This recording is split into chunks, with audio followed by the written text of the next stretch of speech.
नमस्कार, मी दत्ता कानोटे।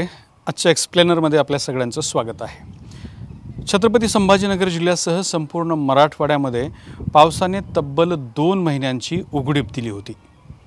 3-4 दिवसांपासून मराठवाड्यामध्ये पावसाला सुरुवात झाली। सर्वच जिल्ह्यांमध्ये काही ठिकाणी किरकोळ स्वरूपाचा, काही ठिकाणी मध्यम स्वरूपाचा, तर काही ठिकाणी मुसळधार स्वरूपाचा पाऊस झाला। अशा स्वरूपाचा पाऊस होऊन सुद्धा मराठवाड्यामधले अनेक धरणं कोरडे आहेत। यातली सर्वात आश्चर्यकारक बाब म्हणजे मराठवाड्यातलं सर्वात मोठं जे जायकवाडी धरण आहे ते मात्र 83% भरलेलं आहे। एकीकडे जायकवाडी 83% भरले, तर दुसऱ्या बाजूला मराठवाड्यातली इतर सर्वच धरणं अत्यंत झोत्याखाली आहेत किंवा कमी प्रमाणात त्यामध्ये पाणी आहे। याला अपवाद म्हणून आणखी एक धरण आहे, ते म्हणजे नांदेडचं विष्णुपुरी धरण। विष्णुपुरी धरण सुद्धा गोदावरती उभा असल्यामुळे विष्णुपुरी धरणामध्ये सुद्धा मोठ्या प्रमाणात पाणी गेले, त्यामुळे विष्णुपुरी धरण तुलनेनं छोटा असल्यामुळे सुद्धा हे धरण भरलेलं आहे। मात्र इतर धरणांची जर आपण अवस्था बघितली, ज्यामध्ये लघु प्रकल्प, मध्यम प्रकल्प आणि मोठे प्रकल्प असे 3 प्रकार येतात, तर अशा तिन्ही प्रकारातली मराठवाड्यातली शेकडो धरणं आजही अत्यंत कमी पाण्यासाठ्यावरती तिथं असलेली आपल्याला पाहायला मिळतात।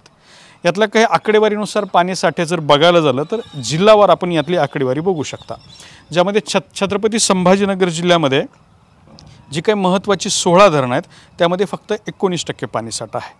जालना जिल्ह्यामध्ये 8 मोठी प्रकल्प आहेत महत्त्वाची, त्यामध्ये 18% पाणीसाठा आहे।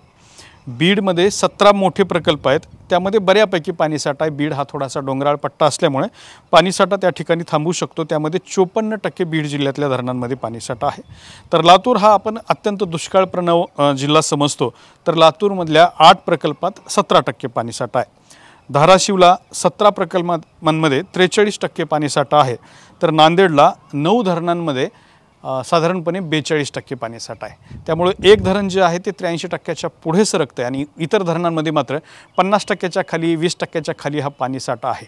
त्यामुळे आता ऑगस्ट महिना लागायला 2-3 दिवस बाकी आहेत आणि असं असताना सुद्धा जर का या धरणांची अशी अवस्था असेल तर यावर्षी दुष्काळ पडेल का किंवा पाण्याची टंचाई निर्माण होईल का असा प्रश्न निर्माण होतोय।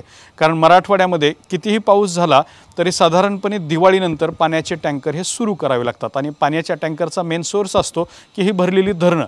मात्र ही धरणं जर भरली नाही तर या पाण्याच्या टँकरला पाणीसाठा मिळत नाही। पर्यायाने कधी काळी लातूरला जशी पाण्याची रेल्वे आणावी लागली होती तशी सुद्धा परिस्थिती उद्भवू शकते।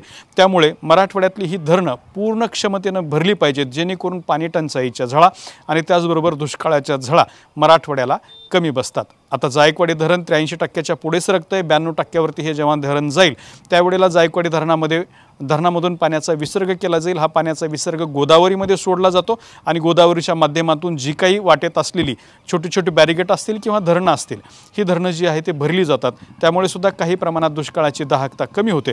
मात्र जायकवाडी किंवा गोदावरीवरती मराठवाड्यातली फक्त 5 जिल्हे अवलंबून आहेत, ज्यामध्ये छत्रपती संभाजीनगर जिल्हा आहे, बीड जिल्ह्याचा थोडासा भाग येतो, जालना जिल्हा आहे, त्यानंतर परभणी जिल्हा आहे, नांदेड जिल्हा आहे। हे असे 5 जिल्हे येतात। तर दुसरी जी 3 धरणं आहेत, ज्यामध्ये लातूर, उस्मानाबाद हे अनेक हिंगोली हा तिसरा जिल्हा, हे जे 3 जिल्हे आहेत या 3 जिल्ह्यांना मात्र जायकवाडी असेल किंवा गोदावरीच्या पात्राचा कुठलाही उपयोग होत नाही। त्यामुळे या 3 जिल्ह्यातली धरणं भरणं अत्यंत महत्त्वाचं असतं। मात्र दुर्दैवाने ज्या जिल्ह्यांना पाण्याची जास्त किंवा धरणं भरण्याची जास्त आवश्यकता आहे, नेमकं त्याच जिल्ह्यातली धरणं यावर्षी पाण्यानं भरलेली नाही आहेत, त्यामुळे तिकडे दुष्काळाचे चटके जाणवू शकतात। दुसरी एक आनंदाची बाब किंवा शक्यता, आनंदाच्या शक्यतेची बाब ती अशी आहे की दरवर्षी मराठवाड्यामध्ये परतीचा पाऊस हा मोठ्या प्रमाणात पडतो। किंबहुना मराठवाड्यामध्ये परतीच्या पावसानेच नद्यांना पूर येतात किंवा धरणंसुद्धा भरली जातात। त्यामुळे यावर्षी परतीचा पाऊस कसा होतो ते पाहणं महत्त्वाचं ठरणार आहे। परतीचा पाऊस जर समाधानकारक झाला, चांगला पडला, तर ही सगळी धरणं भरू शकतात। त्यामुळे मराठवाड्याला पाणी टंचाईचा फटका बसणार नाही अशी परिस्थिती आहे। कॅमेरामन अमित आडेसोबत दत्ता कानोटे, TV9 मराठी, छत्रपती संभाजीनगर।